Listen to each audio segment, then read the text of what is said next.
아이 영어를 제대로 키우려면 영어책 읽기를 해야 된다는 사실 우리 이제 모두가 잘 알고 있죠. 그런데요, 몇 년째 꾸준히 잘 읽히고 있다고 생각했는데 어느 날 아이가 읽은 책의 내용을 물었을 때 아이가 대답을 하지 못해서 당황했던 경험 없으신가요? AR 퀴즈는 잘 통과했는데 그런데 책 내용을 모릅니다. 같은 원서를 읽어도 어떤 아이의 실력은 잘 올라가는 반면 어떤 아이는 AR 3점대에서 머물러 있습니다. 제가 수년간 많은 아이들을 만나본 결과 이 차이는 아이의 재능 문제도 아니었고 사교육 문제도 아니었습니다. 그래서 오늘 영상에서는 이 상위 1%의 아이들이 집에서 벌어지고 있는 3가지를 정리해서 말씀드리려고 합니다. 그리고 이 3가지 전부 집에서 딱 5분이면 하실 수 있는 방법까지 알려드리겠습니다. 특별한 교재 필요 없고요. 돈도 들지 않습니다. 자, 끝까지 보시면요, 우리 아이가 어디서 막혀 있는지, 어떤 도움을 받아야 되는지 확실히 이해하실 수 있으실 거예요. 자, 먼저 왜 이런 차이부터 일어났는지 설명해 드리도록 하겠습니다. 약간의 이론적인 말씀을 드릴 텐데 이 이론을 한번 이해하고 계시면 나머지 3가지도 확실히 이해가 되실 거니까 조금만 집중해 주세요. 자, 우리가 보통 읽기를 하나의 능력이다 이렇게 생각하기 쉬운데요. 사실 읽기는 하나의 능력이 발전하며 성장할 수 있는 그런 기술이 아닙니다. 읽기 연구에서 아주 유명한 그림인데요. 읽기 능력은 이 밧줄로 비유가 됩니다. 여러 가닥이 서로 꼬여야 밧줄이 되는 거잖아요. 그리고 이 가닥들은 크게 2뭉치로 나뉩니다. 자, 위쪽을 글자를 알아보는 능력이라고 우리는 정의를 내리는데요. 적혀있는 글자를 소리로 변환하는 것, 즉 포닉스라고 우리가 얘기를 할 수 있습니다. 자, 우리는 이걸 해독이라고 하는데요. 자, 이 아래쪽은 뜻을 아는 쪽, 어휘, 배경지식, 나아가서 문장 감각, 또 추론 능력까지 또 고차원적인 사고의 능력을 포함하는 범위입니다. 우리는 이것을 언어 이해라고 합니다. 자, 여기서 기호를 잘 봐주세요. 더하기가 아니라 곱하기입니다. 한쪽이 0에 가까우면 결과도 0에 가까워집니다. 자, 이걸 밧줄로 생각하면 쉬운데요. 한 가닥만 아무리 굵어도 다른 가닥이 없으면 밧줄이 꼬이지 않습니다. 그냥 실뭉치일 뿐인 거죠. 자, 그럼 우리가 뭘 하고 있는지 보실까요? 레벨 올리기, 단어 외우기, 문제집 풀기, 또 퀴즈 풀기 거의 전부 위쪽 뭉치입니다. 자, 왜냐하면 위쪽은 눈에 보이거든요. 딱 숫자로 단번에 나오잖아요. 자, 아래쪽은 안 보입니다. 느리게 자라고 측정도 어렵습니다. 자, 그래서 무슨 일이 벌어지냐면 우리는 위쪽의 능력들만 키우게 되는 거예요. 위쪽은 예를 들어 단계 8까지 올라갔는데 아래쪽의 언어희의 단계는 2에 머물러 있게 되는 기이한 현상이 충분히 일어날 수 있는 겁니다. 자, 제가 상담할 때 정말 많이 듣는데요. 우리 아이가 AR 3점대에서 몇 년째 멈춰 있다 이런 말씀인데, 자, 이건 아이가 3점대, 4점대를 읽지 못하는 게 아니라 우리가 해독 능력만으로 버틸 수 있는 읽기의 수준이 딱 거기까지인 겁니다. 3점대까지는 어떻게 해독만으로 좀 넘어갈 수 있습니다. 하지만 책이 AR 4점대로 진입하면 인물의 감정이 직접 문장으로 설명되지 않고 또 배경 지식도 또 풍부해지고 또 문학적인 장치나 비유, 말장난이 막 쏟아집니다. 여기서부터 아까 언어 이해, 밧줄의 아랫가닥이 없으면 절대 이해로 넘어가지가 않는 거죠. 자, 상위 1%로 가고 있는 아이들의 집에서는 이 아랫가닥을 채우는 일이 매일매일 벌어지고 있는 겁니다. 자, 그게 오늘 말씀드릴 3가지입니다. 자, 그럼 첫 번째부터 가보겠습니다. 자, 먼저 여쭤볼게요. 아이가 책 읽는 것을 최근에 들어보신 적이 있으신가요? 아이들이 초등학교 3학년, 4학년쯤 되면 대부분 묵독으로 넘어가게 되는데요. 자, 그런데 이 순간부터 우리는 아이 안에서 어떤 일이 벌어지는지 바라볼 수 있는 창문이 닫혀버리는 겁니다. 제가 학원에서 새로운 아이들을 인터뷰할 때 해보는 게 딱 한 가지인데요. 지금 수업하고 있는 책을 아이에게 소리내서 읽혀보게 합니다. 정말 자주 이런 광경을 목격하는데 영어를 막 수년간 배웠다고 하는 아이들도 어떤 텍스트를 읽혀봤을 때 뭔가 단어에서 뚝뚝 끊어서 읽는다든지 뭔가 말하듯이 읽지 않는 현상이 목격되는데요. 자, 이게 바로 아이가 읽고는 있지만 읽은 텍스트를 바로 이해하고 있지 않는다는 아주 보편적인 증거입니다. 자, 이게 왜 결정적이냐면 사람이 한 번에 쓸 수 있는 집중력의 양은 정해져 있거든요. 근데 아이가 어떤 문자를 소리로 변환하는 해독의 과정에 너무 많은 집중을 쓰고 나면 이게 바로 이해를 쓸 수 있는 에너지가 다 고갈되어서 남아있지 않게 되는 거예요. 자, 제가 겪은 사례를 하나 말씀드리겠습니다. 저는 아이들에게 매주 낭독 과제를 내주고 있는데 오늘 제가 WCPM에 대해서 설명드릴 건 아니지만 미국에서는 WCPM이라는 유창성 척도를 점검하는 지표가 있는데 이 부분은 제가 나중에 기회가 되면 따로 영상에서 한번 설명을 드리겠습니다. 자, 아무튼 제가 아이들에게 낭독 과제를 진행을 할 때 이 WCPM의 지표를 검사를 하는데요. 한 텍스트를 얼마의 시간 안에 읽었는지도 중요한 점검 대상이 되거든요. 첫 번째 시도했던 아이가 2분 57초 만에 한 책을 읽었습니다. 잠깐 들어볼게요. January, happy January, let's get going. Grind your mittens, hooray! It's stormy May, happy May, grease up the rusty bikes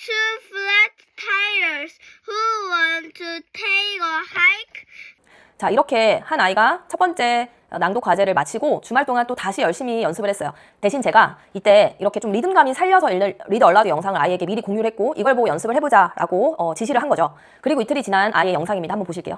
January, happy January, let's get going. Grab your mitten, hooray, it's snowing.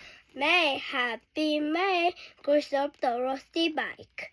Two flat tires who want to take a hike. 첫 과제에서는 총 2분 57초의 읽기 시간이 나왔는데 두 번째 도전에서는 2분 13초가 나왔습니다. 근데 여기서 중요한 건 시간이 줄었다는 그 자체가 아니고요. 아까 영상을 보셨겠지만 아이가 의미 단위로 끊어 읽고 있고 또 상황적으로 이해가 돼서 나도 모르게 강약 조절이 되고 있는 거죠. 무엇보다 이 아이의 표정이 완전히 달라졌습니다.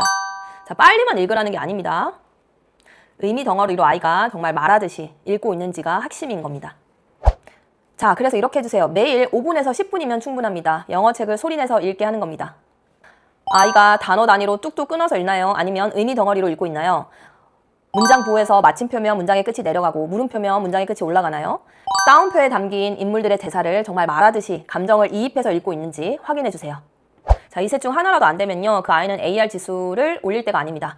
같은 레벨에 머물러서 더 많은 책을 읽어서 그 레벨의 읽기 실력을 더 두껍게 만들어 나가야 되는 시점입니다. 자, 두 번째는 제가 가장 반대에 부딪히는 이야기이기도 한데요. 자, 이미 읽은 책을 왜 또 읽어야 되나요? 라고 생각하시는 부분들이 있는데요. 특히 이렇게 한국처럼 어떤 독서도 도장깨기처럼 접근하는 빨리빨리의 문화가 있는 교육은 이런 또 많은 책을 읽어야 된다는 생각 때문에 한 권의 책을 반복해서 읽기가 좀 힘든 것도 맞는 것 같습니다. 자, 이미 읽은 책을 왜 또 읽어요? 그러면 시간 낭비 아닌가요? 라고 생각하실 수 있는데 사실은 정반대입니다. 자, 새 책만 계속 읽히는 건 어떻게 생각하면 아이를 해독 노동에 갇혀버리는 겁니다. 자, 이거를 좀 쉽게 생각을 하시려면 우리가 아이돌 안무를 배운다고 생각을 해볼게요. 제가 춤을 진짜 못 추는데요. 제가 예를 들어 뭐 아이돌의 안무를 외워서 춰야 하는 기회가 있다고 가정을 해볼게요.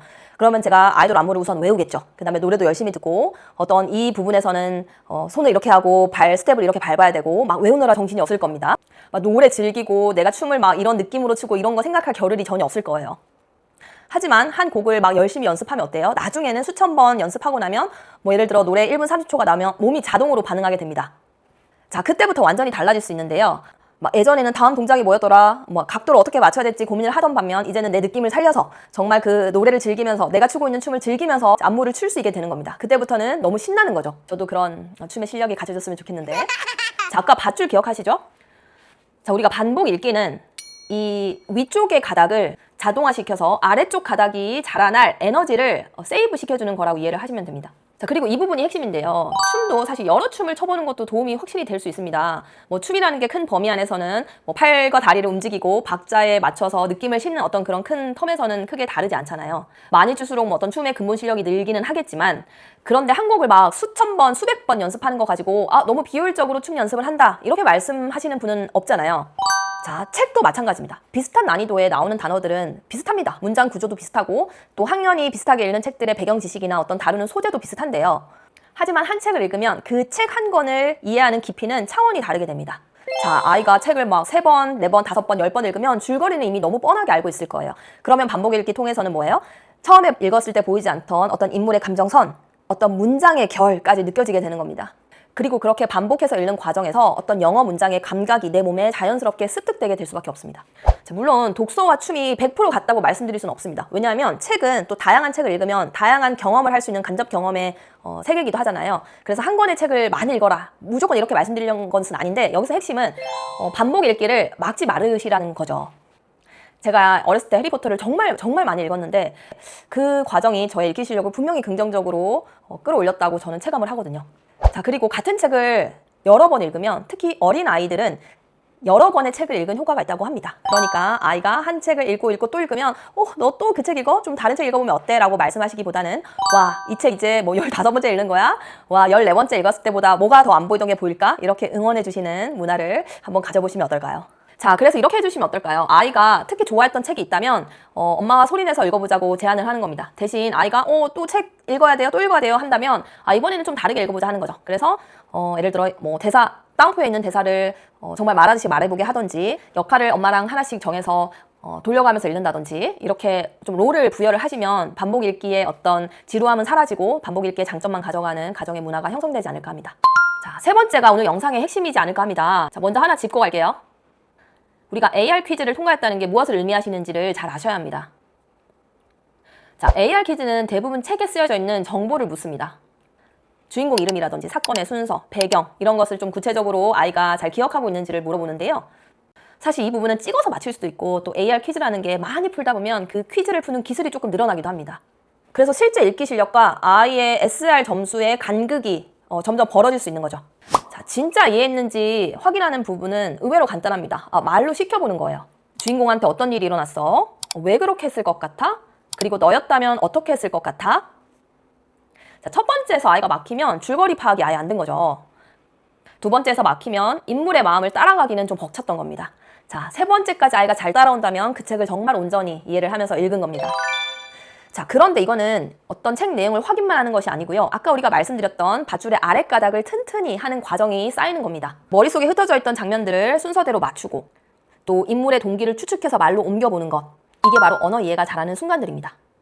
그리고 이것은 영어 읽기 실력뿐만 아니고 결국은 생각하는 힘이 잘하는 거라서 나중에 어떤 텍스트를 어떤 언어로 읽든 이렇게 잘한 힘이 작용할 수밖에 없는 거죠. 그리고 꼭 중요한 한 가지, 내용을 가끔 물어보실 때 영어로 진행하실 필요 없습니다. 한국어로 해주세요.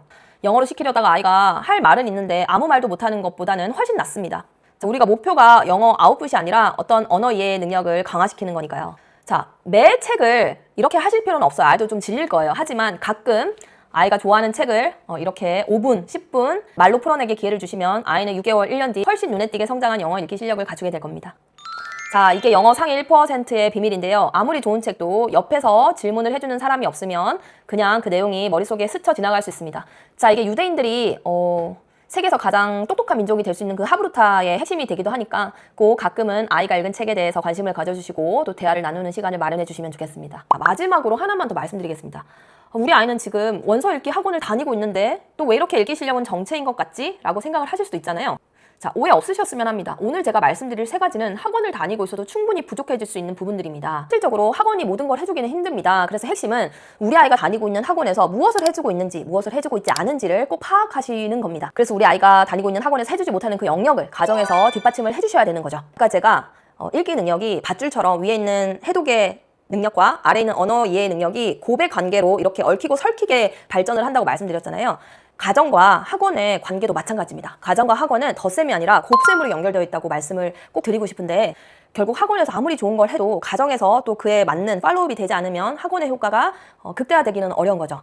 자, 오늘 말씀드린 세 가지가 아이 안에 탄탄하게 자리 잡으려면 꼭 가정에서도 필요한 역할을 해주셔야 한다는 말씀을 드리고 싶습니다. 자, 오늘 세 가지 다시 정리해드리겠습니다. 자, 아이가 소리내어 읽는 걸 듣는다. 같은 책을 얼마든지 다시 읽게 둔다. 읽고 나서 말해보게 한다. 자, 이 중에서 2개 이상 이미 하고 계신다면 이미 아주 드문 가정이신 겁니다. 일단 방향에서 훨씬 앞서 나가고 계시다고 생각을 하시면 되고요. 하나도 못하고 계신다면 오늘부터 작은 실천이라도 해보시면 어떨까요? 자, 오늘 영상이 도움이 되셨다면 좋아요 한번 눌러주세요. 비슷한 주제의 영상을 보고 싶다면 구독도 한번 부탁드립니다. 세 가지 중에 몇 가지 지금 하시고 계셨는지 또 어떤 아이의 원서 읽기에서 궁금하신 부분이 있으신지 댓글로 남겨주시면 제가 꼼꼼히 읽어보고 다음 영상의 주제로 참고하도록 하겠습니다. 자, 고정 댓글에 함께 보시면 좋은 링크를 걸어두셨으니까 함께 참고해 보시면 좋겠습니다. 같은 책, 다른 수업, 좋은 원서 수업 연구소 디어타임이었습니다. 감사합니다.